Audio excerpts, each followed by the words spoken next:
అంతా ఈ మహాతల్లి చేసిన పని వల్లే ఐరేంద్రి. ఇంట్లో ఎవరిని ప్రశాంతంగా ఉండనివ్వనని శపథం చేసుకుని కూర్చుందేమో. అభి అలాంటి మనిషి కాదని అందరికీ తెలుసు. మంచికి పోతే చెడు ఎదురైనట్టు రాజీవ్ తాగింది దిగడానికి కషాయం ఇస్తే ఇలా జరుగుతుంది.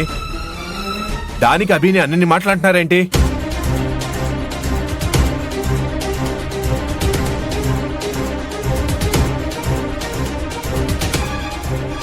బుద్ధి లేని పనులు మొగుడు చేస్తుంటే దానికి ఈ పెళ్ళాం వెనకేసుకొస్తుంది. రక్తం కక్కుకుంది పరాయివాడు కాదు మావయ్య గారు, నా మొగుడు. ఈ అభి ఏదో విషమిచ్చి చంపాలని చూసింది. వదినా, పదే పదే అదే మాట అంటున్నావు. అన్నయ్యకి రక్తం రావటం గురించి నీకే కాదు మా అందరికీ కూడా బాధగానే ఉంది. కానీ దానికి అభిని కారణంగా చూపించి కార్నర్ చేసి మాట్లాడడం బాగలేదు. ఈ ఇంట్లో అన్ని గొడవలకి అభియే కారణం రాహుల్. గతంలో అభి చేసిన తప్పులు మర్చిపోయావా? అభిని ఇప్పుడు నువ్వు క్షమించేశావేమో, కానీ అభి ఏం మారలేదు.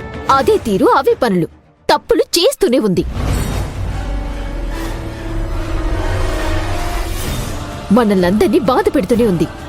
నీ కళ్ళు కూడా కప్పేసింది అంటే ఖచ్చితంగా నీకూడా ఏదో ఒక మందు పెట్టే ఉంటుంది. ఐరేంద్రి, లలిత అంటే ఏదో తన భర్తను అలా చూసి బాధలో అభిని నిందిస్తుంది. నువ్వు కూడా ఏంటి? అసలు అభిని అనాల్సిన పని నీకేముంది? దయచేసి నా కోసం మీరు వాదించుకోకండి. లలితక్క, నేను బావగారికి మంచి చేయడం కోసమే చూశాను, కానీ ఇలా అవుతుందని నేను కూడా ఊహించలేదు. నీకేం తెలుస్తుందిలేమ్మా? మంచి పేరుతో మనుషుల్ని ముంచడం తెలుసు, మాయ మాటలు చెప్పి మనుషుల్ని మోసం చేయడం తెలుసు. ఇంకా ఆపుతారా?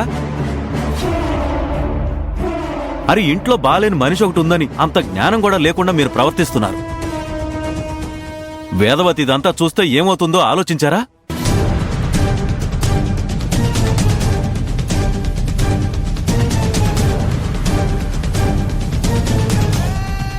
బావగారు తాగింది ఆల్కహాల్ అయితే ఈ మందు పని చేయాలి. వికటించిందంటే ఆయన తాగింది ఆల్కహాల్ కాదా?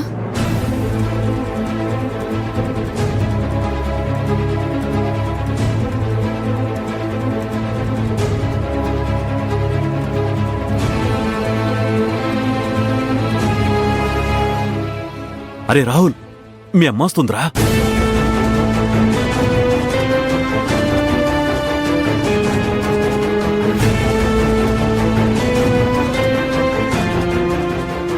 ఇప్పుడు రాజీవ్ని ఇలా చూసిందంటే చాలా ప్రమాదం రా. అయ్యో, ఇప్పుడు మనం ఏం చేద్దాం?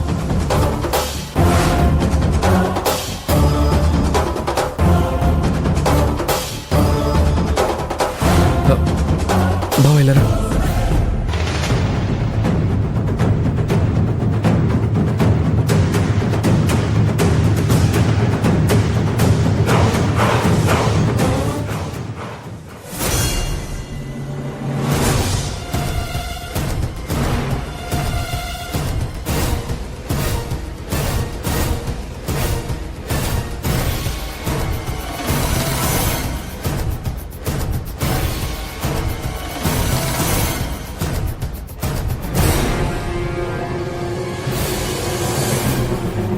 ఏంటి అందరూ ఇక్కడ నిలబడున్నారు?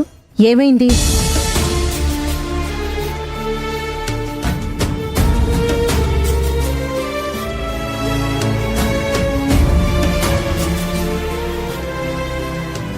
అడుగుతోంది మిమ్మల్నే. ఏం చెప్పరేమిటి? ఏమైంది?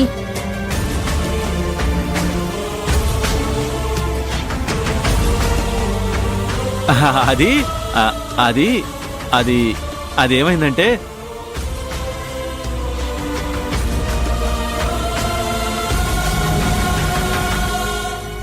ఏదో తప్పు జరిగితే అది దాచిపెట్టడం కోసం తడబడినట్టు అలా పొడి పొడిగా మాట్లాడుతున్నారేంటి? ఏమైందండి? తడబడ్డమా? అబే